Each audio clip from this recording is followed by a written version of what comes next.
அண்மை செய்தியை பார்த்துக் கொண்டிருக்கிறோம்.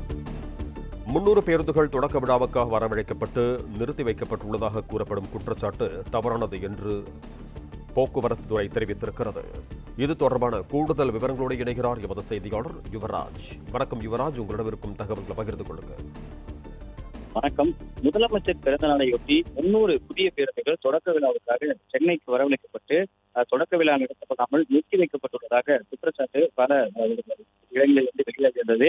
இந்த நிலையில் 300 பேருந்துகள் தொடக்க விழாவுக்காக வரவழைக்கப்பட்டு நிறுத்தி வைக்கப்பட்டுள்ளதாக ஒழிக்கக்கூடிய குற்றச்சாட்டு தவறானது என போக்குவரத்து துறை அதிகாரிகள் வந்து விளக்கம் அளித்திருக்கின்றனர்.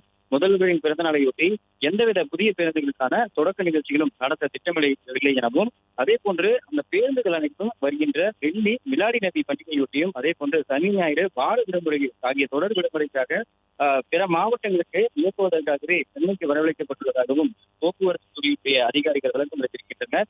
கடந்த முறை அமைச்சர் ஆய்வு மேற்கொண்டிருந்த பொழுது பக்ரீத் பண்டிகையொட்டி பல பொதுமக்கள் தங்களுடைய ஊருக்கு செல்ல முடியவில்லை என்று குற்றச்சாட்டு வைத்திருந்தனர்.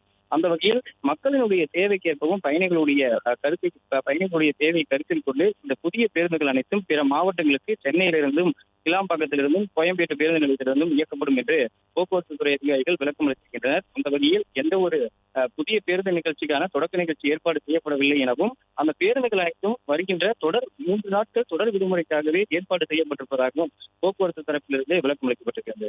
பிளே ஸ்டோர் மற்றும் ஆப் ஸ்டோரில் இருந்து பாலிமர் செயலியை QR கோடு மூலம் பதிவிறக்கம் செய்யுங்கள்.